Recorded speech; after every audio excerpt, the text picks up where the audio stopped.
Bienvenue dans cette nouvelle vidéo. Aujourd'hui, j'ai décidé de vous présenter non pas des histoires directement mystérieuses, mais plutôt des personnes. Des gens qui d'extérieur avaient l'apparence d'être comme tout le monde, mais qui finalement, qui sont tout bonnement plein de mystères. Tout ce que j'aime, j'espère que vous allez découvrir quelques personnalités en ma compagnie. Si la vidéo vous plaît, vous pouvez laisser un j'aime, vous abonner à la chaîne. Retrouvez-moi aussi sur Instagram. Vous êtes de plus en plus à me rejoindre là-bas et franchement, ça me fait très plaisir de voir vraiment vos noms. Certains m'envoient même des messages, ça me touche vraiment, ça me donne beaucoup de force et ça me fait, je ne vous le cache pas, extrêmement de bien. Je vous embête pas plus avec tout ça, j'espère que vous êtes bien installés et on est parti pour découvrir ensemble cet iceberg des gens mystérieux.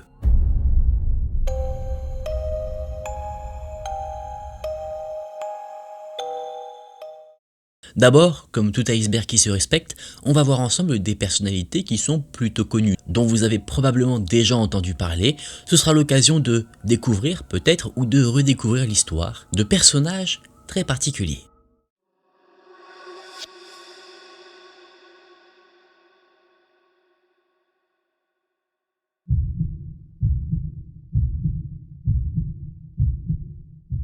Le 7 septembre 1996, à Paradise dans le Nevada, se tenait un combat de boxe opposant Mike Tyson à Bruce Seldon. Parmi les spectateurs figuraient le rappeur américain Tupac Shakur et le producteur Marion Suge Knight. Après le match, une altercation éclata dans le hall de l'hôtel MGM Grand. Tupac se retrouva impliqué dans une confrontation physique avec un membre d'un gang rival nommé Orlando Anderson. Peu après, Tupac, Suge et leur entourage quittèrent les lieux pour se rendre au Luxor Hotel, le temps de se changer avant de participer à un concert caritatif au club 662. Sur la route, alors qu'ils circulaient à bord d'une voiture, un véhicule blanc, une Cadillac, s'approcha par la droite. Depuis la vitre arrière du côté conducteur, un individu abaissa la fenêtre et ouvrit le feu. Tupac fut touché à 4 reprises, Suge reçut une balle de ricochet. Tupac fut transporté d'urgence à l'hôpital. Il succomba à ses blessures 6 jours plus tard. L'auteur des tirs n'a jamais été officiellement identifié. Les soupçons se tournèrent naturellement vers Orlando Anderson en raison de la bagarre survenue peu avant, mais aucun élément tangible ne permit de l'impliquer formellement.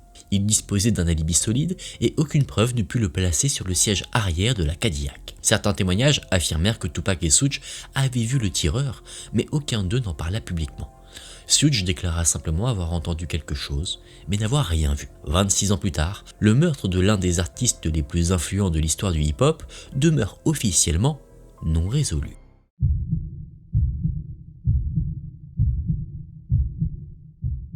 Nikola Tesla est considéré comme l'un des inventeurs les plus brillants de l'histoire moderne.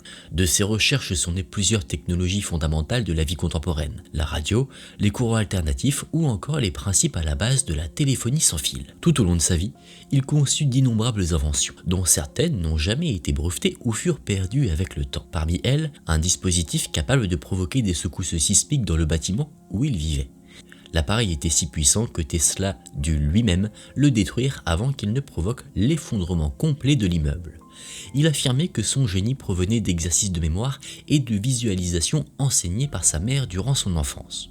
Pourtant, ces inventions paraissaient si en avance sur leur époque que beaucoup refusèrent d'y croire. Certains le qualifièrent d'être venu d'ailleurs, convaincus qu'aucun homme ordinaire ne pouvait concevoir des choses aussi incompréhensibles. Contrairement à d'autres scientifiques de son temps, Tesla n'agissait pas pour le profit. Ses créations visaient à résoudre des problèmes, non à générer des revenus. Cette philosophie, noble mais naïve, fut à l'origine de sa ruine. Vieillissant, il s'endetta lourdement. Isolé, il mourut dans sa chambre d'hôtel à New York le 7 janvier 1943 à l'âge de 86 ans. La chambre 3327 qu'il occupait était payée par une compagnie d'électricité qui l'avait sauvé de la faillite des années auparavant. Ainsi s'acheva la vie d'un homme dont les idées dépassaient la compréhension de son siècle et dont une partie des travaux demeure encore aujourd'hui introuvable.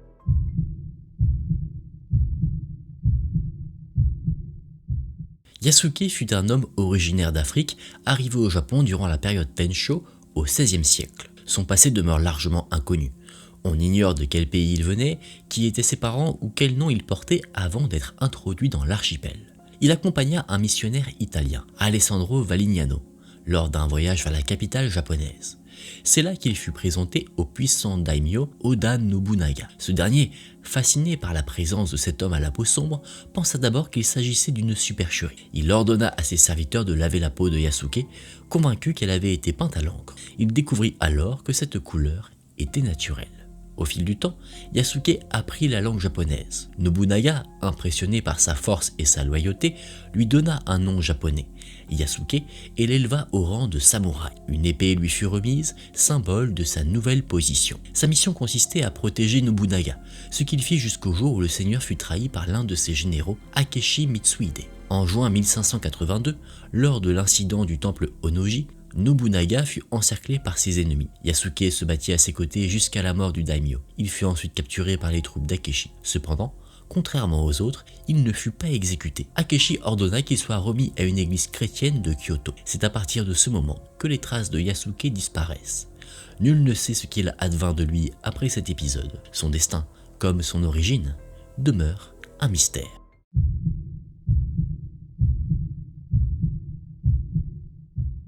Anastasia Nikolaïevna Romanov naquit le 18 juin 1901 à Saint-Pétersbourg. Elle était la plus jeune fille du tsar Nicolas II, dernier empereur de Russie, et de la tsarine Alexandra Féodorovna. La famille régnante comptait également 3 autres filles, Olga, Tatiana et Maria, ainsi qu'un fils, Alexis, atteint d'hémophilie. Les enfants Romanov grandirent dans un environnement isolé, protégé et marqué par un attachement familial profond. Mais au-delà des murs du palais, le pays s'enfonçait peu à peu dans la misère et la colère. En 1914, la Première Guerre mondiale éclata. La Russie, déjà affaiblie, s'enlisa dans un conflit dévastateur. La population souffrait et la confiance envers le tsar déclinait. En 1917, la révolution russe mit fin à plus de 3 siècles de règne des Romanov. Nicolas II abdiqua et toute la famille fut placée en résidence surveillée. Dans la nuit du 16 au 17 juillet 1918, à Ekaterinbourg, les Romanov furent exécutés par les bolcheviks.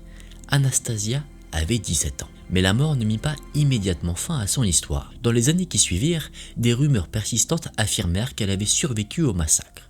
Plusieurs femmes se proclamèrent être Anastasia Romanov, la plus célèbre d'entre elles étant Anna Anderson, dont la ressemblance avec la grande duchesse troubla de nombreux témoins. Pendant des décennies, le doute subsista. Ce n'est qu'à la fin du XXe siècle, grâce à l'analyse ADN, que la vérité fut établie. Les restes retrouvés près d'Ekaterinbourg appartenaient bien à la famille impériale. Anastasia avait péri aux côtés des siens. Son mythe, toutefois, ne s'est jamais éteint. Il persiste à travers les récits, les films et les légendes. Celui d'une princesse disparue, symbole d'un empire effondré et d'une innocence engloutie par l'histoire.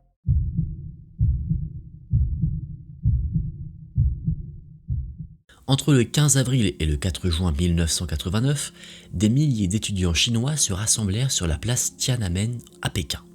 Leur objectif, protester contre le gouvernement après la mort de Yu Yaobang, un dirigeant réformateur apprécié pour ses idées favorables à l'ouverture du marché et aux libertés individuelles. En quelques semaines, le mouvement prit une ampleur considérable. Plus de 100 000 étudiants rejoignirent la place, entamant des grèves de la faim et des manifestations pacifiques. Leur détermination attira le soutien de nombreux citoyens, mais aussi la méfiance du pouvoir. Le 20 mai, la loi martiale fut décrétée. Plus de 40 divisions militaires furent déployées à Pékin. Le 4 juin, l'armée reçut l'ordre d'utiliser la force létale. Les soldats ouvrirent le feu sur la foule, causant la mort de milliers de civils en quelques minutes. Malgré les tirs, certains manifestants refusèrent de fuir.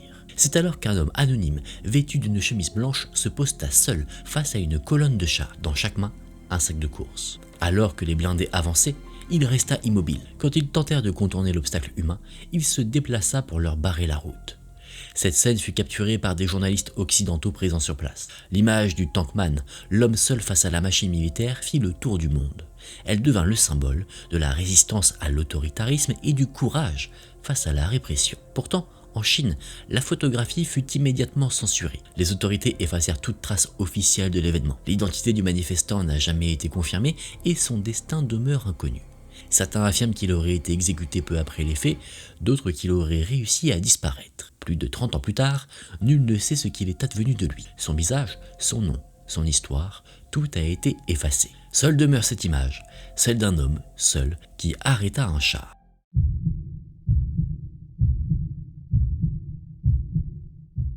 James Riddle Offa naquit le 14 février 1913. Il devint, au fil des décennies, l'une des figures les plus puissantes du syndicalisme américain. Charismatique, autoritaire et redouté, il présida le Teamster Union, la fraternité internationale des chauffeurs routiers, de 1957 à 1971, transformant cette organisation en un empire politique et financier d'une influence considérable. Sous sa direction, le syndicat atteignit des millions d'adhérents et obtint des avancées sociales majeures. Mais la croissance rapide de son pouvoir attira l'attention du gouvernement et des médias. Hoffa fut accusé à de multiples reprises de corruption, de détournement de fonds et surtout de liens étroits avec le crime organisé. Des témoignages le reliaient directement à la mafia qui utilisait les caisses du syndicat pour financer ses activités.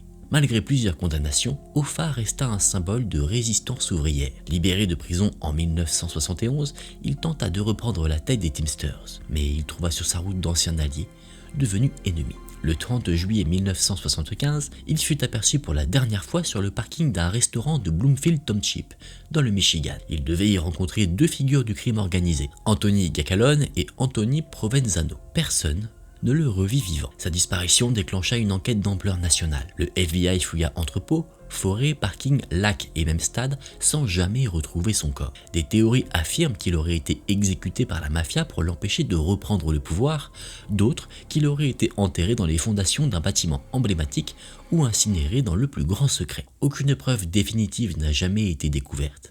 Et près d'un demi-siècle plus tard, l'affaire Hoffa reste l'une des disparitions les plus célèbres et les plus énigmatiques des États-Unis. Un homme qui contrôlait des milliers de travailleurs, effacé sans laisser la moindre trace.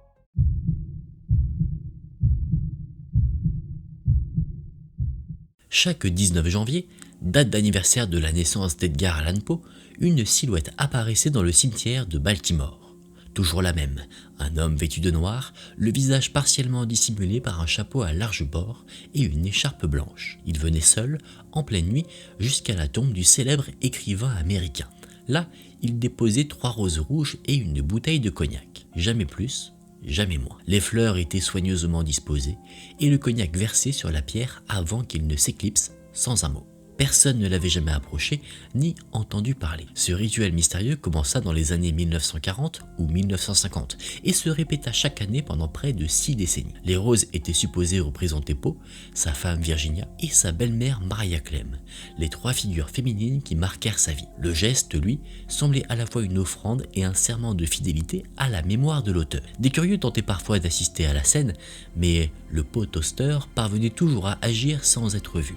Plus tard, certains affirmaient que la tradition avait été reprise par un successeur plus jeune, désigné par le premier avant sa mort. Mais en 2010, pour la première fois depuis plus d'un demi-siècle, personne ne vint. La tradition s'éteignit sans explication. Ni son visage, ni son nom, ni même ses véritables motivations n'ont jamais été découverts. Était-ce un admirateur, un descendant, un simple inconnu animé par un étrange sens du devoir? On ne le saura jamais. Le Poe Toaster laisse derrière lui l'image d'un homme sans identité, accomplissant un rituel secret pour honorer un écrivain dont l'œuvre elle-même célébrait la beauté du mystère et la fidélité au-delà de la mort.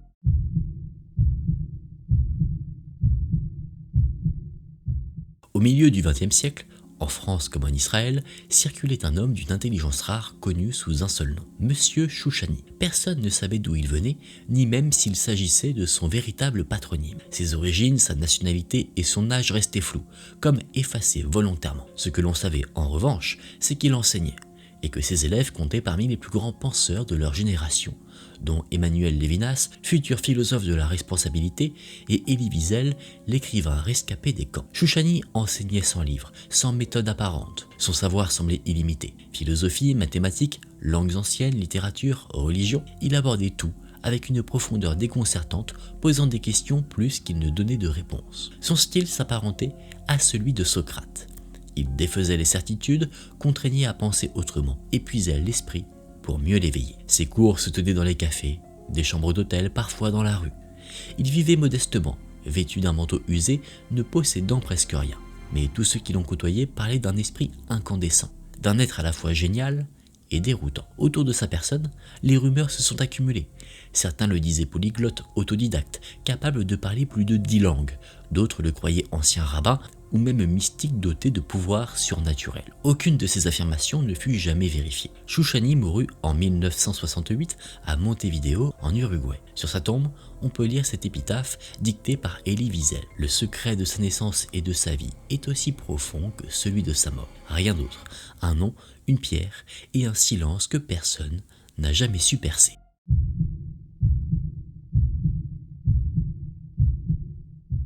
En 2008, un document technique apparut sur un forum consacré à la cryptographie. Son auteur se faisait appeler Satoshi Nakamoto. Le texte, intitulé Bitcoin, a Peer-to-Peer Electronic Cash System, décrivait pour la première fois une monnaie numérique fonctionnant sans banque, sans autorité centrale et reposant sur un réseau décentralisé appelé blockchain. Quelques mois plus tard, en janvier 2009, Nakamoto lança le premier bloc de cette chaîne, le Genesis Block, marquant la naissance du Bitcoin. Le principe était révolutionnaire. Chaque transaction vérifiée par les utilisateurs eux-mêmes, sécurisée par des algorithmes et inscrite de manière immuable dans une base de données publique. Satoshi se présentait comme un homme japonais, âgé de 37 ans. Mais cette affirmation ne fut jamais confirmée. Ni sa nationalité, ni son âge, ni même son existence réelle ne purent être prouvées. Aucune trace officielle, aucune apparition publique. Seulement des échanges écrits, des emails, des messages sur des forums, des instructions techniques d'une précision impressionnante. Pendant 2 ans, il travailla aux côtés d'autres développeurs pour améliorer le protocole. Puis, en 2010, il cessa toute communication. Ses messages s'interrompirent brutalement, sans explication. Depuis, des centaines de théories ont circulé. Certains pensent qu'il s'agit d'un collectif de chercheurs, d'autres d'un seul individu. Plusieurs noms ont été avancés, Dorian Nakamoto, Alphine, Nick Szabo, mais aucune preuve n'a jamais été formelle. Satoshi posséderait environ 1 million de bitcoins jamais dépensés. Une fortune colossale estimée à plusieurs millions de dollars, dormant dans le silence numérique. Personne ne sait où il est, ni s'il est encore en vie. Mais son invention a bouleversé l'économie mondiale. Un système créé par un être que personne n'a jamais vu. Un fondateur sans visage, maître d'une révolution qu'il a déclenchée, puis abandonné sans un mot.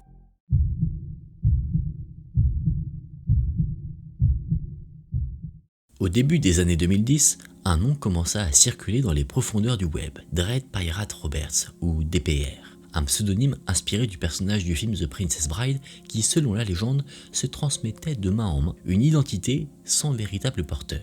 Derrière ce masque numérique se cachait Ross Ulbricht, un jeune américain idéaliste et libertarien convaincu. Il rêvait d'un monde sans contrôle gouvernemental, où les échanges seraient libres et anonymes. Pour y parvenir, il créa Silk Road, la première grande place de marché clandestine du Darknet. Sur Silk Road, on pouvait tout acheter, drogue, armes, faux papiers, services illégaux, le tout payé en bitcoin, la monnaie virtuelle encore méconnue du grand public. Ulbricht se présentait comme un défenseur de la liberté individuelle, persuadé que la morale ne devait pas être dictée par la loi. Mais au fil des années, son utopie se transforma en empire criminel. Dread Pirate Roberts dirigea son site comme un roi invisible. Il recrutait, sanctionnait et faisait appliquer ses règles avec une autorité froide, depuis l'écran de son ordinateur portable. Des millions de dollars circulaient chaque semaine sous son contrôle. En 2013, après une traque numérique de plusieurs années, le FBI parvint à l'arrêter dans une bibliothèque publique de San Francisco. Il fut condamné à la prison à vie, sans possibilité de libération. Pour ses partisans, Ross Ulbricht est un martyr des libertés numériques, un pionnier visionnaire brisé par le système qu'il voulait défier. Pour ses détracteurs, il est le créateur d'une machine à crime, responsable de milliers de vies ruinées. Quoi qu'il en soit, ce pseudonyme lui a survécu, car sur Internet, un nom n'appartient à personne, et dans l'ombre, il peut toujours être repris par un autre.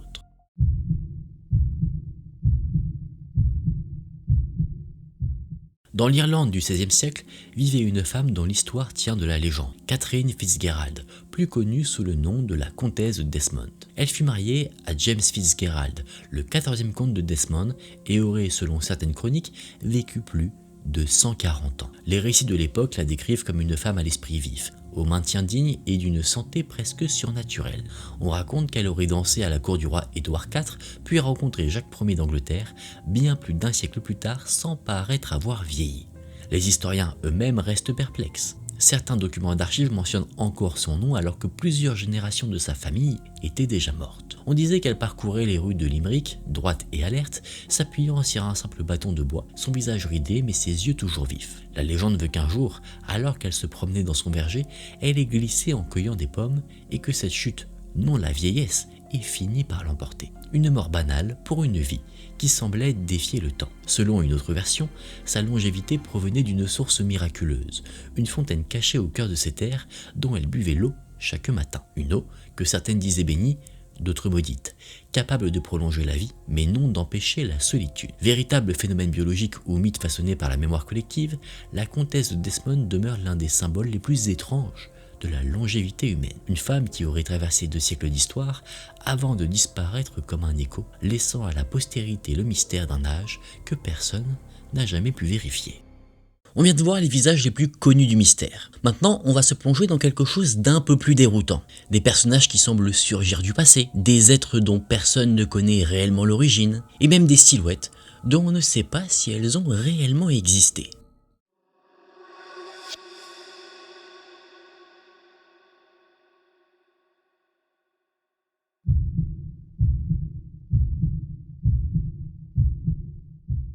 Au XVIIIe siècle, dans les cours d'Europe, circulait un homme dont personne ne connaissait véritablement l'origine. Il se faisait appeler le comte de Saint-Germain. Noble, érudit, polyglotte, il maîtrisait la musique, la chimie, la peinture et semblait posséder des connaissances d'une époque à l'autre. Les témoignages de ceux qu'il avait rencontrés concordent sur un point. Il ne vieillissait pas. De Paris à Londres, de Vienne à Saint-Pétersbourg, on prétendait qu'il conservait toujours la même apparence décennies après décennies. Certains disaient même l'avoir connu bien avant sa naissance supposée. Saint-Germain affirmait être né plusieurs siècles auparavant. Il parlait des rois morts comme de vieilles connaissances, citait des événements anciens avec une précision déconcertante. Il se disait chimiste et alchimiste, prétendant avoir découvert le secret de la transmutation des métaux et celui de la longévité. D'autres le décrivaient comme un espion, un manipulateur ou un mystique. Il fréquentait les plus grandes figures de son temps, Louis XV, Voltaire, Casimir de Pologne et même Catherine de Russie. Partout où il allait, il fascinait et inquiétait. Son mode de vie était raffiné, mais nul ne sut jamais d'où provenait sa fortune. Puis, comme il était apparu, il disparut. Officiellement, il serait mort en 1784 en Allemagne. Mais après cette date, des témoins affirmèrent l'avoir revu, encore et encore inchangé. Certains écrits du 19e siècle affirment qu'il aurait été aperçu à Paris, puis à Venise, toujours vêtu de noir, son visage lisse et son regard fixe. Le comte de Saint-Germain devint ainsi une légende d'immortalité. Un homme sans passé certain, sans mort attestée, un esprit traversant les époques, laissant derrière lui la trace d'un savoir interdit et d'un mystère que le temps lui-même n'a jamais pu effacer.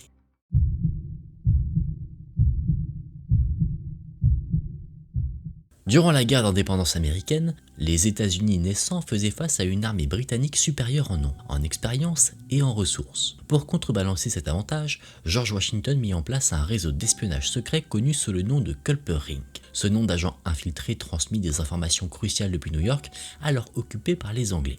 Parmi eux figurait une femme, désignée uniquement par un code agent 355. Son identité réelle demeure inconnue. Les rares documents la mentionnant laissent penser qu'elle appartenait à une famille loyaliste de haut rang, ce qui lui permettait d'approcher les officiers britanniques sans éveiller les soupçons. Grâce à sa position, elle aurait transmis des informations essentielles aux patriotes, notamment celles ayant conduit à la capture de John André, un officier britannique impliqué dans une tentative de trahison majeure, la reddition du fort West Point. L'arrestation d'André permit de déjouer le complot et d'éviter la perte d'un point stratégique décisif pour l'armée américaine. Peu de temps après, les Britanniques intensifièrent leur traque des espions. Plusieurs membres du réseau furent arrêtés. Agent 355, elle, disparut.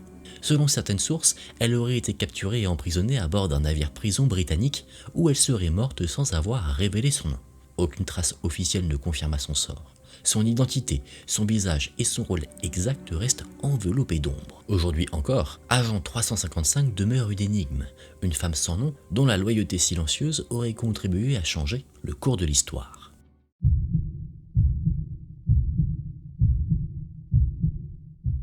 En 1066, la bataille de Stamford Bridge marqua la fin de l'ère viking en Angleterre. Ce jour-là, les troupes anglo-saxonnes affrontèrent les envahisseurs venus du nord, menés par le roi Harald Hardrada de Norvège. La confrontation fut sanglante, et les guerriers vikings, pris par surprise, durent battre en retraite. C'est alors qu'un seul homme décida de rester en arrière. Un guerrier viking, armé d'une hache à 2 mains, se posta au centre du pont de bois qui menait à la ligne anglaise. Seul contre une armée entière, il fit face aux soldats qui tentaient de traverser. Les chroniques racontent qu'il abattit au moins 40 hommes, repoussant inlassablement l'ennemi. Aucun ne parvenait à franchir le pont. Sa force, sa technique et sa détermination paraissaient surhumaines.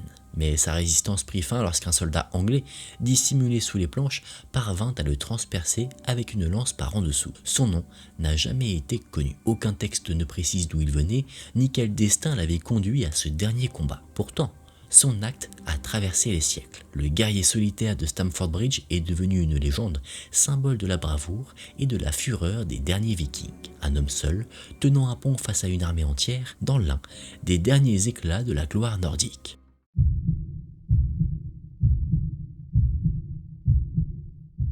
À la fin du XIXe siècle, le corps d'une jeune femme fut repêché dans la Seine, à Paris. Aucune trace de violence, aucun signe de lutte. Elle semblait simplement s'être endormie dans l'eau. Au poste de la morgue, les employés furent frappés par la beauté sereine de son visage. Un employé décida d'en conserver l'empreinte, réalisant un masque mortuaire en plâtre. Ce masque allait devenir l'un des visages les plus reproduits du siècle. On l'appela l'inconnu de la Seine. Ses traits étaient fins, son expression paisible, comme figée dans un dernier souffle d'apaisement. Son sourire léger, à la limite de l'énigme, fascina les artistes, écrivains et philosophes d'Europe. Des copies de son visage ornaient les ateliers d'artistes, les vitrines et les salons, et certains voyaient en elle une icône de la beauté tragique, comparable à Ophélie. Mais nul ne sut jamais qui elle était. Pas de signalement, pas de famille venue réclamer le corps, aucune correspondance avec les archives policières. Ironie du sort, un demi-siècle plus tard, ce même visage devint celui de la première poupée de réanimation, utilisée pour enseigner les gestes de premier secours. Le mannequin, baptisé Ressusci Anne, fut moulé à partir du masque de l'inconnu. Ainsi, le visage d'une morte anonyme apprit à des milliers de personnes à sauver des vies. On disait qu'elle avait le sourire de celle qui savait un secret, et que ce secret, elle l'avait emporté avec elle dans le silence du fleuve. Une beauté sans nom, devenue immortelle.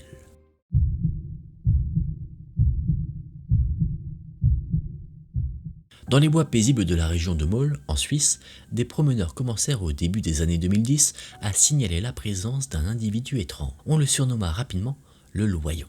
La créature, si c'en était une, portait une cape sombre à capuche, des gants et surtout un masque pâle et sans expression, décrivant un visage figé, presque spectral. Certains témoins évoquèrent une silhouette haute et silencieuse, déambulant lentement entre les arbres, tenant parfois un bâton de marche. L'apparition, bien que jamais agressive, provoquait toujours le même effet. Une peur profonde, instinctive, difficile à expliquer. Les observations se multiplièrent. Des habitants prirent des photos floues. D'autres prétendirent avoir croisé la figure à la tombée du jour. La rumeur enfla. Entre fascination et malaise, était-ce un ermite, un déséquilibré ou un homme fuyant le monde moderne? Personne ne le sut jamais. En 2013, un promeneur découvrit dans la forêt le vêtement emblématique, la cape, le masque et un message. Une note manuscrite laissant entendre que la créature de Môle ne voulait plus effrayer personne et qu'elle quittait ces lieux pour de bon. Depuis, aucune apparition du Loyon n'a été signalée. Son identité reste inconnue, aucun visage, aucun nom. Seulement une silhouette observée par hasard au détour d'un sentier qui a su transformer une simple forêt en un territoire de légende contemporaine. Un être sans histoire, devenu mythe, simplement parce qu'il refusait d'être vu.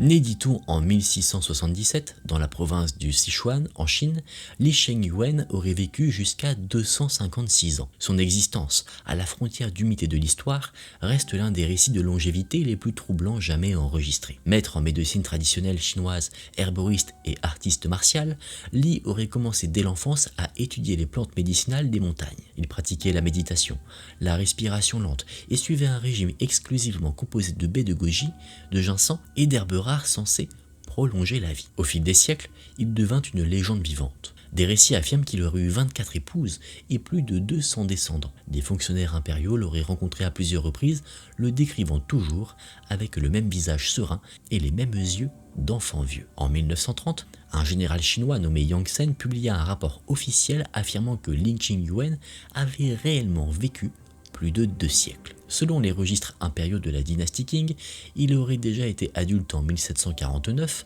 invité à la cour de l'empereur bien avant la naissance de plusieurs générations de ses disciples. Lorsque Li mourut en 1933, ceux qui l'avaient côtoyé affirmaient qu'il ne montrait aucun signe de sénilité. Ses dernières paroles, dit-on, furent « J'ai fait tout ce qu'il fallait pour prolonger la vie, il est temps de partir ». Les sceptiques évoquent une confusion entre plusieurs hommes portant le même nom ou une légende exagérée au fil des siècles. Mais en Chine, on continue de raconter que Li Shengyuan découvrit le secret que l'humanité cherche depuis toujours. Non pas celui de ne jamais mourir, mais celui de savoir vivre si longtemps que le monde finit par vous oublier.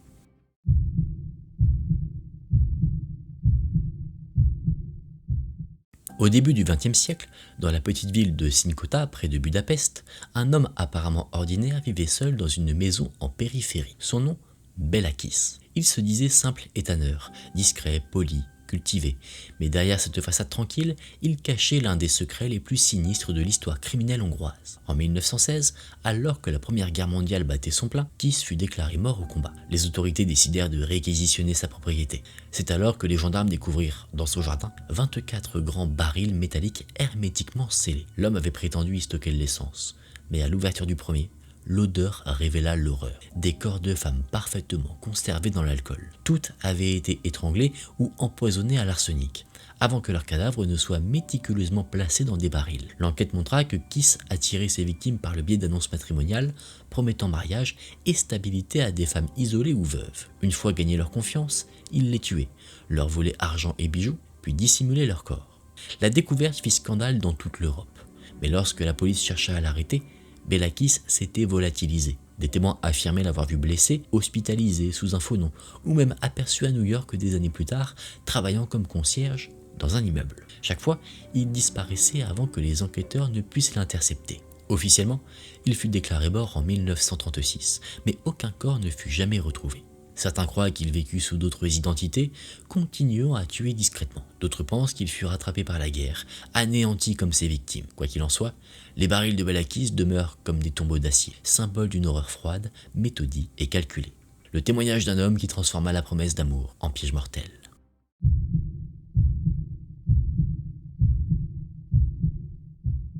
Dans les années 90, alors que la Russie post-soviétique sombrait dans le chaos, un nom faisait trembler jusqu'au plus puissant clan du crime organisé, Alexandre Solonik.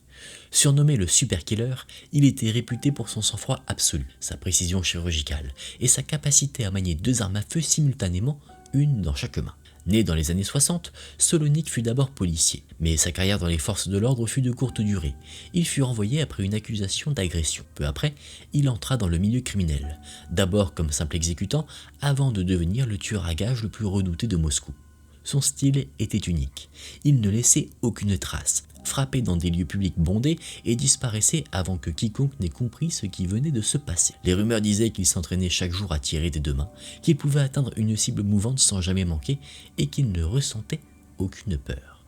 Entre 1990 et 1994, il élimina plusieurs figures majeures de la mafia russe, parfois même sous contrat de clans rivaux. Mais en 1994, il fut arrêté après un long traquenard et condamné pour plusieurs meurtres. Pourtant, un an plus tard, il réussit l'impossible, s'évader d'une prison de haute sécurité, officiellement grâce à un réseau de complices internes.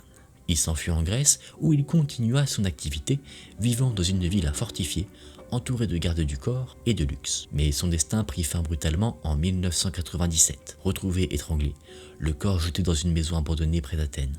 Personne ne revendiqua sa mort. Pour certains, il avait été trahi par ses anciens employeurs. Pour d'autres, c'était une opération des services secrets russes, craignant qu'il ne parle. Solonik reste aujourd'hui un symbole de cette époque trouble. Celle où un seul homme, armé de 2 pistolets et d'un calme absolu, pouvait faire trembler la totalité d'un empire criminel.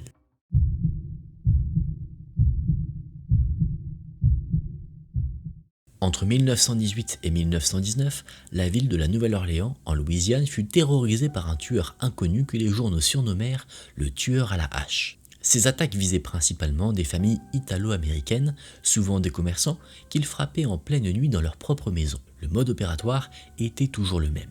Le meurtrier forçait l'entrée à l'aide d'un ciseau à bois, tuait ses victimes avec une hache, parfois celles qu'il trouvait sur place, puis disparaissait avant que la police n'arrive. Les scènes de crime étaient d'une violence extrême. Portes fracturées, murs tachés de sang, aucun vol commis. Mais ce qui rendit l'affaire unique fut une lettre envoyée aux journaux, prétendument écrite par le tueur lui-même. Elle était datée du 13 mars 1919. Son contenu glaça la population. « Je suis un démon venu des enfers. La semaine prochaine, à la même heure, je passerai dans la ville. Et je jure par tous les diables que je ne frapperai pas ceux qui feront jouer du jazz. » Cette menace provoqua une réaction inattendue. La nuit venue, toute la Nouvelle-Orléans résonna de musique. Dans les maisons, les bars, les rues, les gens jouèrent du jazz sans interruption, espérant échapper à la mort. Aucun meurtre n'eut lieu cette nuit-là. Puis, le tueur disparut, comme il était venu. Malgré des années d'enquête, aucun suspect n'a jamais été formellement identifié. Certains policiers soupçonnaient un tueur unique, d'autres pensaient une série d'imitateurs. L'affaire du tueur à la hache reste à ce jour l'un des mystères les plus fascinants et les plus inquiétants de l'histoire criminelle américaine. Un assassin invisible, agissant au rythme du jazz, transformant la peur en une étrange symphonie nocturne. Peut-être que déjà, à ce niveau-là de l'iceberg, vous avez été étonné par certaines histoires. Ce n'est pas fini. Nous allons maintenant nous plonger dans des mystères plus contemporains. Des corps retrouvés sans identité, des tueurs impossibles à saisir, des affaires où la science même recule, et qui finit finalement par avouer qu'elle n'a aucune explication.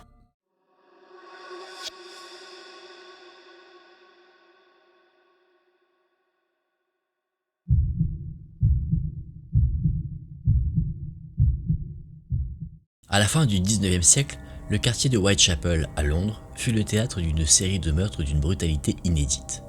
Les victimes étaient toutes des femmes, pour la plupart prostituées, retrouvées atrocement mutilées dans les ruelles les plus pauvres de la ville. L'auteur de ces crimes n'a jamais été identifié. Il est passé à la postérité sous un nom qu'il ne s'est sans doute jamais donné, Jack the Ripper ou en français, Jack l'Éventreur.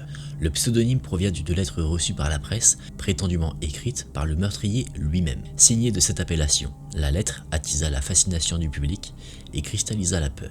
Les meurtres attribués à Jack l'Éventreur eurent lieu entre août et novembre 1888. Les 5 victimes dites canoniques sont Mary Ann Nichols, Annie Chapman, Elizabeth Stride, Catherine Eddowes et Mary Jane Kelly. Chacune fut assassinée selon un mode opératoire d'une précision presque chirurgicale. Gorge tranchée, mutilation interne, prélèvement d'organes.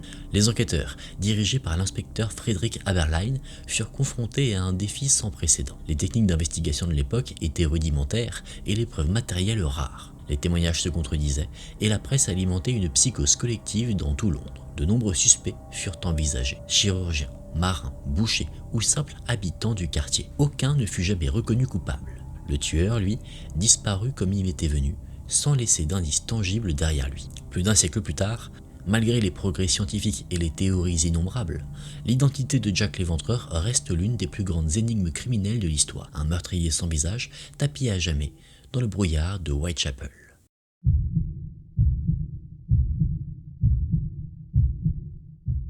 À la fin des années 60, dans le nord de la Californie, un tueur en série commença à semer la peur parmi la population. Son nom, il se l'était lui-même donné, le Zodiac. Ses crimes, ses lettres et ses énigmes allaient devenir l'un des plus grands mystères criminels du XXe siècle. Le tueur du Zodiac est officiellement tenu pour responsable d'au moins 5 meurtres confirmés, mais il en revendiqua bien davantage. Ses victimes étaient souvent de jeunes couples surpris dans des lieux isolés, des routes de campagne, des parkings discrets, des zones reculées. Il approchait calmement, ouvrait le feu à bout portant, puis disparaissait sans laisser de traces. Rapidement, il prit contact avec la presse. Dans une série de lettres envoyées aux journaux locaux, il revendiqua les meurtres et joignit des cryptogrammes affirmant que leur déchiffrement révélerait son identité. Certains de ces messages furent effectivement résolus, mais d'autres demeurent indéchiffrables à ce jour. Les lettres étaient rédigées avec une précision dérangeante, mêlant détails que seul le meurtrier pouvait connaître et menaces voilées. Il exigeait que ces messages soient publiés, sans quoi il promettait de continuer à tuer. Le Zodiac cherchait non seulement à tuer, mais à être vu, lu et craint. Malgré des années d'enquête, des centaines de suspects et des milliers d'heures d'analyse, son identité n'a jamais été confirmée. Les théories abondent.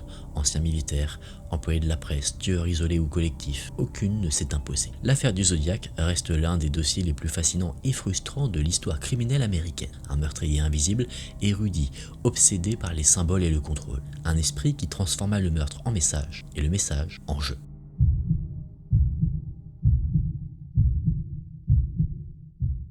Le 29 novembre 1970, dans une vallée isolée près de Bergen, en Norvège, des randonneurs firent une découverte macabre. Le corps d'une femme, partiellement calcinée, allongée parmi les rochers du mont Isdalen. Autour d'elle, les enquêteurs retrouvèrent une scène déroutante. Des bouteilles fondues, un parapluie brisé, une cuillère d'argent gravée MA et une valise contenant plusieurs passeports, tous sous de fausses identités. Les étiquettes de ses vêtements avaient été arrachées, ses empreintes digitales limées, et ses dents réparées selon une technique dentaire rare, utilisée en Europe de l'Est. Les examens médicaux révélèrent qu'elle avait ingéré une dose mortelle de somnifères, mais ces brûlures témoignaient aussi d'un feu allumé après sa mort. Rien ne permettait de comprendre qui elle était, ni ce qu'elle faisait là. L'enquête révéla que la femme avait séjourné dans plusieurs hôtels norvégiens, utilisant à chaque fois un nom différent, toujours sous couvert de voyage d'affaires. Elle parlait plusieurs langues, se comportait avec une rigueur quasi militaire et avait été vue en compagnie d'hommes étrangers, probablement liés à des services diplomatiques. Très vite, la presse la surnomma l'Isdal Woman, la femme d'Isdal. Certains virent en elle une espionne de la guerre froide, d'autres une contrebandière ou encore une victime d'assassinat qu'on aurait maquillée pour faire croire qu'elle se serait donné la mort. Mais aucun service secret n'admit jamais la connaître. Son visage fut reconstruit à partir de son crâne, diffusé dans toute l'Europe, sans résultat. Aucune famille ne se manifesta, aucun pays ne réclama son corps. Enterré sous une tombe anonyme portant la mention Ken Bar Avgud, soit connue de Dieu seul, la femme d'Isdal reste, plus d'un demi-siècle plus tard, l'un des plus grands mystères criminels de Norvège. Une existence effacée jusque dans la mort, comme si elle n'avait jamais eu pour mission que de disparaître.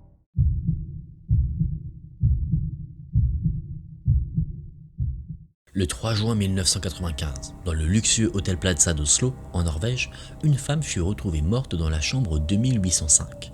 Elle s'était enregistrée sous un faux nom, Jennifer Fairgate, et avait payé son séjour en liquide. Aucun passeport, aucune pièce d'identité, aucune empreinte enregistrée. Les étiquettes de ses vêtements, comme dans le cas de la femme d'Isdal, avaient été retirées. Elle avait été découverte allongée sur le lit, une balle logée dans la tête, un pistolet Browning posé à sa droite. La porte était verrouillée de l'intérieur, ce qui amena la police à penser qu'elle s'était elle-même donné la mort. Mais rapidement, les incohérences s'accumulèrent. Il n'y avait aucune trace de poudre sur ses mains. La balle retrouvée dans sa tête ne correspondait pas parfaitement à l'arme à ses côtés. Et surtout, la clé électronique de la chambre avait mystérieusement disparu, sans qu'aucune autre ne soit utilisée pour sortir. La femme n'avait aucun bagage identifiable, aucun effet personnel. Dans le minibar, chaque bouteille avait été vidée ou déplacée. Et sur le sol de la salle de bain, un impact de balle dans le lavabo, preuve d'un premier tir volontairement dissimulé. Les enquêteurs découvrirent par la suite qu'une clé de chambre d'un hôtel de Francfort se trouvait dans ses affaires, suggérant qu'elle voyageait souvent sous différents alias. Certains virent dans son profil celui d'une agent de renseignement impliquée dans des échanges confidentiels en Europe, peut-être dans une opération qui aurait mal tourné. Malgré les analyses ADN, les recherches d'Interpol et les portraits diffusés dans toute l'Europe, aucune correspondance ne fut jamais trouvée. L'affaire fut classée, mais les enquêteurs eux-mêmes restèrent sceptiques. Aucune trace d'empreinte, aucune origine, aucun passé. Une femme entrait à l'hôtel sous un faux nom et sortit de ce monde sans en laisser un seul vrai.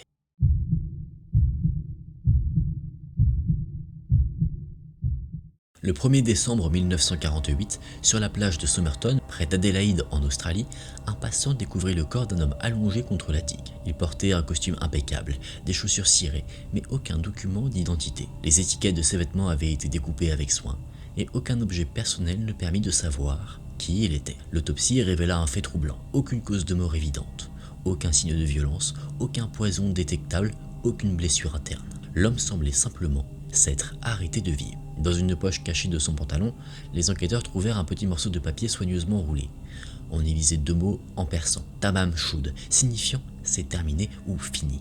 Cette phrase provenait d'un recueil de poèmes médiévaux, le Rubaiyat d'Omar Khayyam. Les enquêteurs parvinrent à retrouver un exemplaire du livre, retrouvé dans une voiture abandonnée, non loin de là. À l'intérieur, la dernière page manquait, exactement celle où figuraient les mots Tamam Shud. Sur la couverture, des codes chiffrés et un numéro de téléphone avaient été griffonnés. Le numéro appartenait à une jeune femme vivant à proximité, mais son lien avec le défunt resta obscur. Les analyses toxicologiques, les portraits robots, les comparaisons ADN, rien ne permit de déterminer son identité. Certains soupçonnèrent un agent secret, victime d'un empoisonnement indétectable. D'autres y virent une mise à mort soigneusement mise en scène, voire une affaire d'espionnage liée à la guerre froide.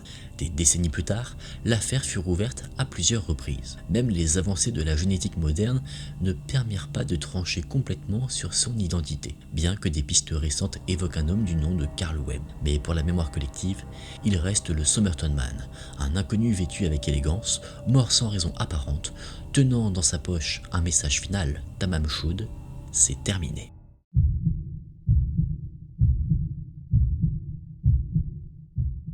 Le 31 août 2004, derrière un restaurant Burger King de Richmond Hill, en Géorgie, un employé découvrait un homme nu, inconscient, couvert de piqûres d'insectes et de brûlures de soleil. Il respirait faiblement, il ne portait aucun document et lorsqu'il se réveilla, il ne savait ni qui il était, ni d'où il venait. À l'hôpital, il déclara s'appeler Benjamin Kyle, un prénom choisi par nécessité car aucune mémoire ne lui revenait. Il semblait avoir une cinquantaine d'années, parlait un anglais parfait, connaissait les États-Unis mais rien de personnel, pas un visage, pas un souvenir d'enfance. Pas un nom. Ses empreintes digitales ne correspondaient à aucun fichier. Son ADN ne donnait aucun résultat, aucun dossier médical, aucune trace dans les registres civils. C'était comme si Benjamin Kyle n'avait jamais existé. Pendant plus d'une décennie, des enquêteurs, journalistes et généticiens tentèrent de résoudre son mystère. Des tests ADN furent comparés à des milliers de profils à travers le pays.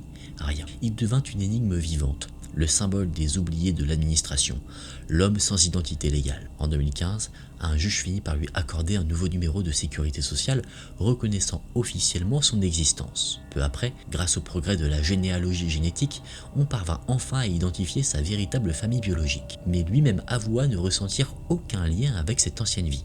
Pour lui, l'homme qu'il avait été avant 2004 était mort ce jour-là. Benjamin Kyle vit désormais sa nouvelle identité en paix avec l'inconnu. Son histoire reste un cas rare, celui d'un humain effacé du monde, puis recréé à partir du néant.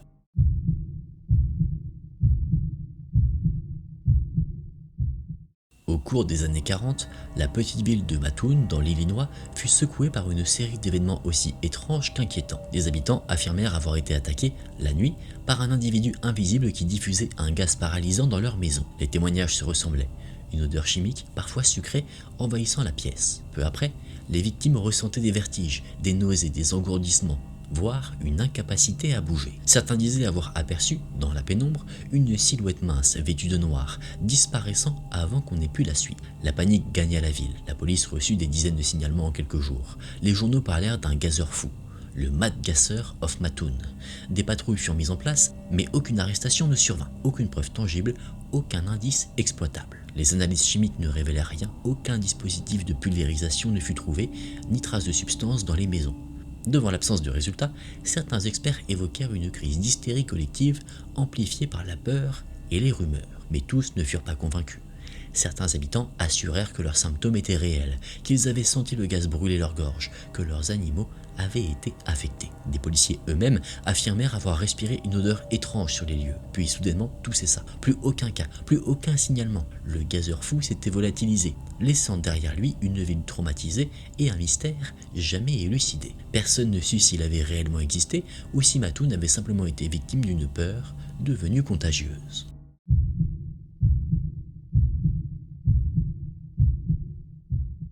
Dans la nuit du 18 mars 1990, deux hommes déguisés en policiers se présentèrent aux portes du musée Isabella Stewart Gardner à Boston.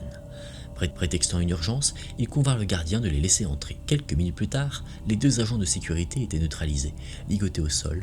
Le cambriolage pouvait commencer. Pendant plus d'une heure, les voleurs arpentèrent les galeries du musée. Ils découpèrent 13 œuvres majeures de leur cadre, dont les toiles de Rembrandt, Vermeer, Degas et Manet. La valeur totale du butin est estimée à plus d'un demi-milliard de dollars. Les cadres vides, toujours accrochés au mur aujourd'hui, sont les témoins muets de cette nuit. Aucun des systèmes d'alarme ne fut déclenché, les caméras éteintes, les voleurs connaissaient manifestement les lieux et les procédures. Ils quittèrent le bâtiment sans laisser la moindre trace exploitable. Le FBI ouvrit une enquête d'une ampleur exceptionnelle. Plusieurs pistes furent explorées. Des mafieux de Boston, des trafiquants d'art européens, voire une opération montée pour servir de monnaie d'échange dans d'autres affaires criminelles. Mais rien n'aboutit. Les années passèrent, aucun tableau ne fut retrouvé. Les récompenses offertes pour leur restitution n'ont jamais permis de faire avancer l'affaire. Et aujourd'hui encore, les 13 œuvres manquantes sont considérées comme les plus recherchées au monde. Et le musée, resté inchangé depuis cette nuit, conserve volontairement les cadres vides à l'endroit exact où elles étaient accrochées, comme une plaie ouverte dans l'histoire de l'art. Un vol exécuté sans violence, sans témoin, sans trace et sans aucune erreur apparente.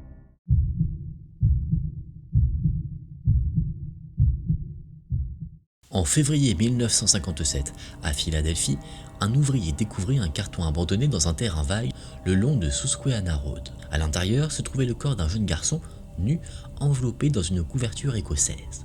Son âge fut estimé entre 4 et 6 ans. L'enfant présentait de multiples ecchymoses, des cicatrices anciennes et des signes évidents de malnutrition.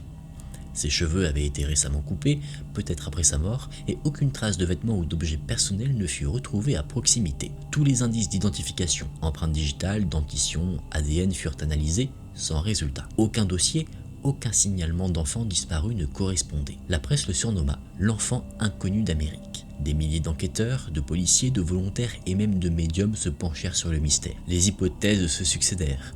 Maltraitance familiale, trafic d'enfants, tentative d'adoption ratée, meurtre accidentel dissimulé.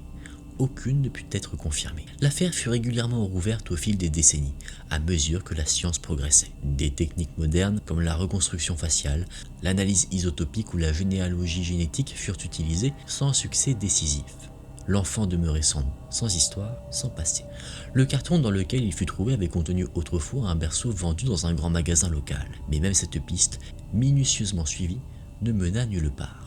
Plus d'un demi-siècle après la découverte, le mystère reste entier. Le garçon dans la boîte est devenu le symbole tragique des victimes anonymes, celles que le monde oublie avant même de les connaître. Un enfant sans nom, retrouvé dans le silence d'une clairière que personne n'est jamais venu réclamer. On quitte maintenant l'énigme humaine, si on peut dire ça comme ça. On va maintenant voir le cas de personnes qui ont pu survivre à l'impossible. D'autres qui ont concrètement défié la mort, et encore d'autres cas, bien sûr, qui n'ont jamais trouvé d'explication. D'ailleurs même encore aujourd'hui, avec des outils modernes.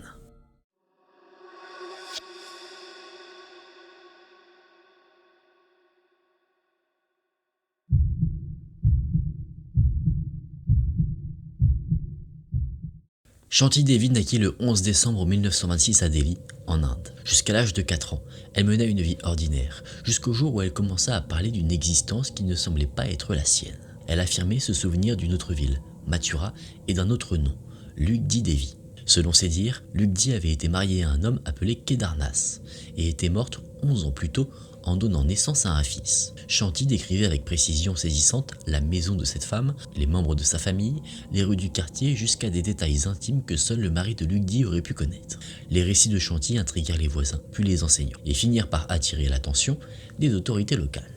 Une enquête officielle fut ouverte, soutenue par des figures publiques dont Mahatma Gandhi lui-même. Des témoins furent réunis pour vérifier les affirmations de l'enfant. Conduite à Mathura, Shanti reconnut le mari de sa vie passée parmi plusieurs inconnus et identifia sans hésiter la maison où elle affirmait avoir vécu. Les descriptions qu'elle donna de l'intérieur, des objets et même des conversations privées furent jugées exactes. Elle s'adressa à l'homme en utilisant des surnoms personnels connus seulement du couple. Tous les détails concordaient avec l'histoire de Lugdi Devi, morte 11 ans avant la naissance de Shanti. Des chercheurs et médecins, dont le docteur Ian Stevenson, spécialiste des phénomènes de réincarnation, étudièrent longuement le cas. Certains y virent une preuve tangible de la continuité de la conscience après la mort. D'autres avancèrent des explications rationnelles, mémoire cryptique, coïncidence ou influence inconsciente des adultes. Mais rien ne put expliquer totalement la précision de ses souvenirs. Jusqu'à sa mort, Shanti Devi a maintenu fermement la même version des faits.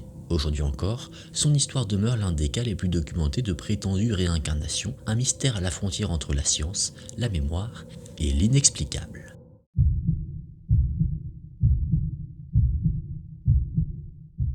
Né en 1929 dans l'état de Gujarat, en Inde, Prahlad Jani, que ses fidèles appelaient Mataji, affirma avoir vécu plus de 70 ans sans boire ni manger. Une déclaration impossible selon toute logique biologique, mais qui attira l'attention du monde entier. Selon son récit, à l'âge de 8 ans, il aurait reçu la bénédiction d'une déesse hindoue qui lui aurait accordé le pouvoir de vivre sans nourriture ni eau. Depuis ce jour, affirmait-il, il se nourrissait uniquement de la lumière du soleil. Il se nourrissait uniquement de la lumière du soleil et de la grâce divine. En 2003, une équipe médicale indienne décida de vérifier ces dires. Prahlad Jani fut placé en observation continue pendant 10 jours, dans un hôpital militaire sous surveillance vidéo et médicale. Pendant toute la durée de l'expérience, il ne consomma ni nourriture, ni eau, et ne présenta aucun signe de déshydratation. Les médecins constatèrent que son organisme semblait fonctionner normalement, mais incapable d'expliquer le phénomène, ils conclurent que le mystère demeurait entier. En 2010, une seconde étude encore plus stricte fut menée à l'hôpital Sterling d'Ahmedabad. Cette fois, Jani fut observé pendant 15 jours. Là encore, il ne mangeait ni ne but, et son corps conserva des fonctions vitales stables. Les chercheurs restèrent interdits, aucun être humain ne peut survivre plus de quelques jours sans eau. Certains scientifiques évoquèrent une supercherie soigneusement organisée, d'autres une anomalie physiologique unique, voire une forme extrême de méditation yogique. Mais pour ses disciples, il était une preuve vivante du pouvoir de l'esprit sur le corps. Prahlad Jani s'éteignit en 2020, à l'âge de 90 ans. sans qu'aucune explication n'ait jamais pu trancher entre le miracle et l'imposture. Un homme qui, selon ses propres mots, n'avait pas besoin de manger pour vivre, mais seulement de croire pour exister.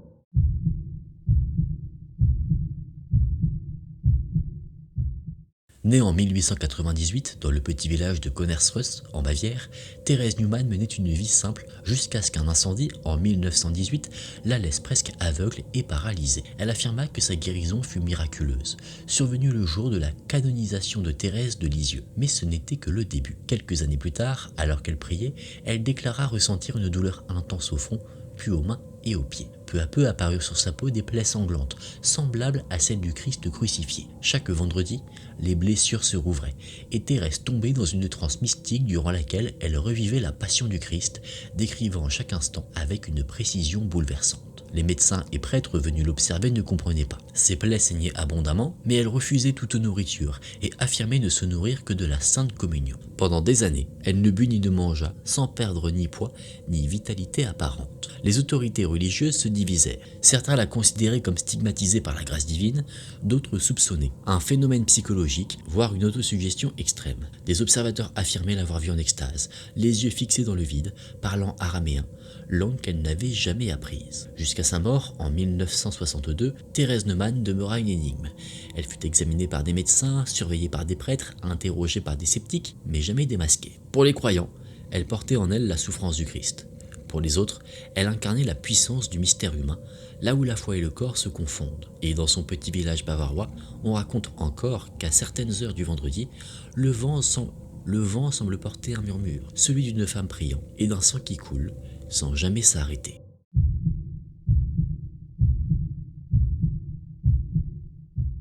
Le 19 février 1994, à l'hôpital général de Riverside en Californie, une patiente de 31 ans fut admise aux urgences. Son nom, Gloria Ramirez. Elle souffrait d'un cancer du col de l'utérus en phase terminale et son état s'était brusquement aggravé. Mais à peine les médecins commencèrent-ils à la traiter que quelque chose d'inexplicable se produisit.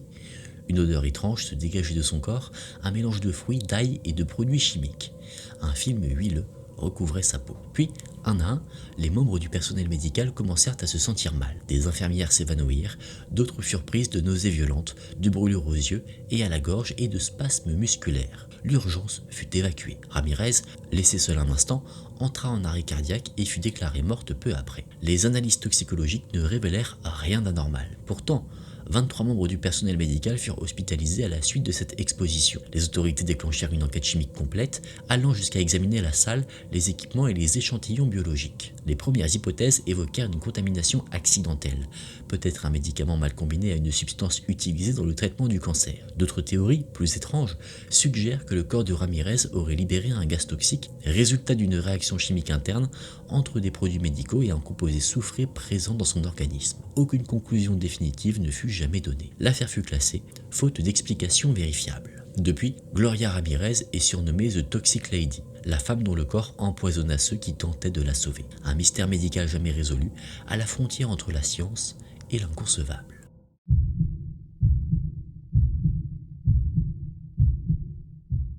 Né en 1899, en Pologne, Wolf Messing fut un homme que l'on disait capable de lire dans les pensées. Ses dons présumés de télépathie, de clairvoyance et d'hypnose lui valurent une renommée considérable à travers l'Europe, bien avant qu'il ne devienne une légende de l'Union soviétique. Issu d'une famille juive modeste, Messing quitta très tôt son foyer et commença à se produire dans des foires et des théâtres, démontrant sa capacité à deviner les objets cachés, à influencer les choix des spectateurs ou à retrouver des sommes d'argent dissimulées. Ses performances défiaient toute explication rationnelle. Pendant la Seconde Guerre mondiale, il échappa à la persécution nazie et rejoignit l'URSS. C'est là que sa réputation prit une tournure politique. On raconta que Staline lui-même avait entendu parler de ses dons et décida de le mettre à l'épreuve. Selon la légende, Staline lui aurait ordonné d'entrer dans une banque d'État sans autorisation ni argent et d'en ressortir avec une somme conséquente. Messing se serait exécuté et aurait réussi simplement en convainquant le caissier par la pensée qu'il présentait un ordre signé du dirigeant soviétique. Dès lors,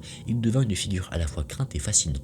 On disait qu'il pouvait prédire les événements politiques, qu'il avait pressenti la défaite d'Hitler et qu'il utilisait ses talents pour aider à retrouver des personnes disparues. Mais ses prétendus pouvoirs attirèrent aussi le scepticisme. Certains scientifiques soviétiques tentèrent de le discréditer, affirmant qu'il s'agissait d'un illusionniste génial, un manipulateur du subconscient humain. Mais Singh, lui, resta évasif. Il ne révéla jamais ses méthodes, se contentant d'affirmer que la pensée humaine émettait un champ qu'il savait capter. Jusqu'à sa mort, en 1974, il demeura une énigme. Prophète pour certains, escroc pour d'autres, un homme entre science et mysticisme qui aurait su percer le secret le plus jalousement gardé de tous, celui de l'esprit humain.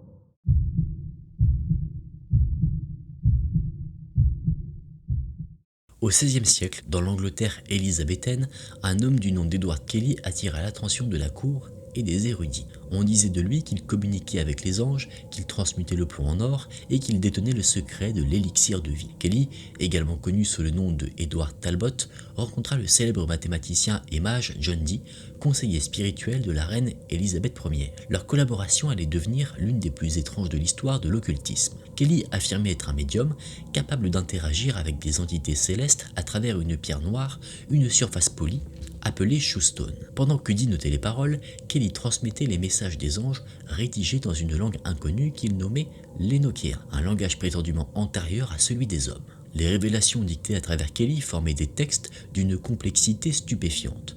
Alphabet, rituels, vision du monde céleste et prophétie, mais malgré ces communications mystiques, les deux hommes vivaient dans le doute, oscillant entre foi et manipulation. Car Kelly n'était pas un saint. Avant sa rencontre avec Dee, il avait été condamné pour contrefaçon et forgerie, ses oreilles coupées en signe de châtiment. Certains contemporains le considéraient comme un charlatan opportuniste, exploitant la crédulité de Dee pour obtenir richesse et statut. Leur relation se dégrada lorsque Kelly affirma qu'un message divin exigeait qu'ils partagent leurs épouses pour accomplir la volonté des anges. L'expérience brisa leur lien. Kelly quitta Dee et poursuivit seul ses expériences alchimiques, cherchant à transformer le métal en or pour les princes d'Europe.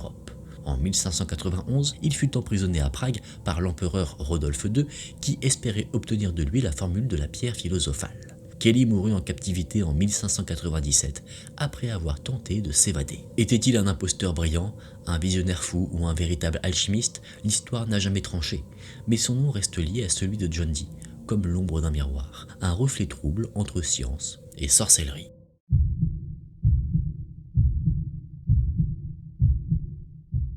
Au cœur de la guerre froide, un homme œuvrait dans le secret des laboratoires de la CIA. Son nom, Sidney Gottlieb. Chimiste de génie, patriote convaincu, mais surtout architecte du projet le plus sinistre jamais conçu par une agence gouvernementale, MK-Ultra. Né en 1918, Gottlieb entra à la CIA dans les années 1950. Sa mission, explorer toutes les méthodes possibles pour contrôler l'esprit humain. Sous son autorité, des expériences d'une cruauté scientifique furent menées sur des milliers de sujets, souvent à leur insu. Il fit administrer du LSD à des soldats, des prisonniers, des patients psychiatriques et même à ses propres collègues afin d'observer leurs réactions. On expérimenta aussi la privation sensorielle, l'hypnose, les chocs électriques et les manipulations psychologiques extrêmes dans l'espoir de reprogrammer la conscience humaine. Avant cela, Gottlieb avait déjà travaillé sur des poisons destinés à des assassinats politiques.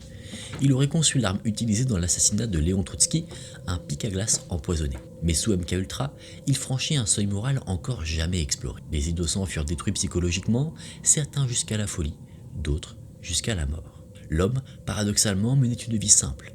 Végétarien, apiculteur, vivant dans une cabane, adepte de la méditation. Un contraste glaçant entre sa douceur apparente et les ravages qu'il orchestrait depuis les coulisses du pouvoir. Lorsque le scandale éclata dans les années 70, les archives de MK-Ultra furent en grande partie détruites sur son ordre. Les rares documents survivants ne révélèrent qu'une fraction de ce qui s'était réellement produit. Gottlieb prit sa retraite en 1972 et se retira dans une ferme reculée, loin du tumulte qu'il avait contribué à créer. Il mourut en 1999, emportant avec lui les secrets d'expérience dont les victimes ne connurent jamais les raisons. Un homme qui chercha à transformer la psyché humaine en arme et qui prouva peut-être que le véritable contrôle de l'esprit est celui qu'on perd en voulant le posséder.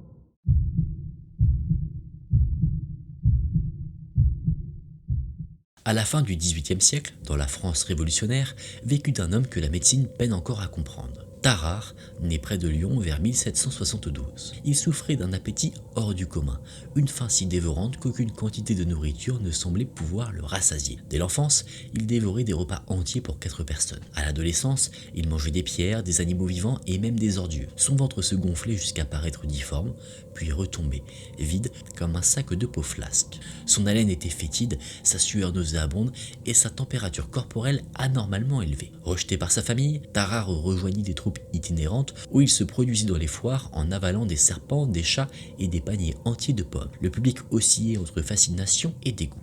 Mais c'est pendant la guerre de la première coalition que son cas prit une tournure plus sinistre. Engagé dans l'armée française, son comportement attira l'attention des officiers. Il dévorait les rations de plusieurs soldats, fouillait les tas d'ordures et chassait les chiens errants pour se nourrir. Des médecins militaires intrigués décidèrent de l'étudier.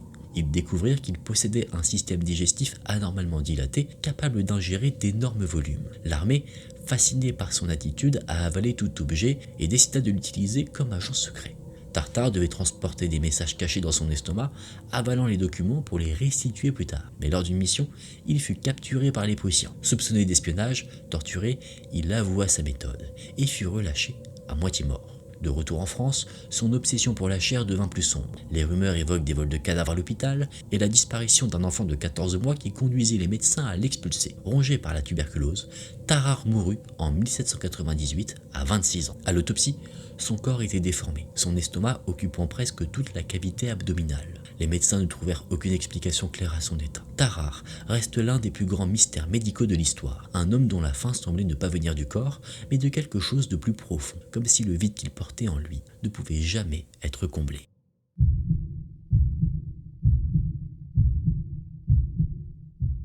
Parmi les bizarreries médicales les plus déroutantes de l'histoire, il en est une qui semble défier la logique du corps humain, celle d'Adam Rainer, l'unique homme connu pour avoir été à la fois nain et géant. Adam est né en 1899 à Grasse dans l'Empire austro-hongrois. Durant toute son enfance, il resta extrêmement petit. À l'âge de 18 ans, il ne mesurait que 1,18 m et fut officiellement diagnostiqué comme nain. Lorsqu'il tenta de s'enrôler dans l'armée, on le refusa 2 fois. Trop fragile, trop chétif, trop petit. Mais quelque chose changea. Vers 21 ans, son corps commença à se transformer. D'abord lentement, puis de manière fulgurante. Ses os s'allongeaient, sa mâchoire se déformait, ses mains et ses pieds grandissaient de manière anormale. En quelques années, il dépassa 2,18 m. Les médecins comprirent alors qu'il souffrait d'une tumeur de l'hypophyse provoquant une surproduction d'hormones de croissance, une maladie appelée acromégalie. Mais dans le cas de Rainer, cette mutation semblait presque naturelle. Un homme passé, littéralement, d'un extrême à l'autre. Sa croissance incontrôlée déforma son squelette, l'écrasa lentement sous son propre poids. Son dos se courba, sa vue se troubla, ses articulations se brisèrent une à une. Vers la fin de sa vie, il était alité en permanence, son corps tordu, presque difforme. Adam Rainer mourut en 1950 à l'âge de 51 ans. Sa taille finale, 2,34 m. Son squelette, aujourd'hui conservé au musée d'histoire naturelle de Vienne, reste une énigme médicale unique. Le seul cas connu où la nature a inversé ses propres lois, où un homme a vécu dans 2 corps opposés, comme si son existence elle-même refusait de choisir entre le minuscule et le monstrueux.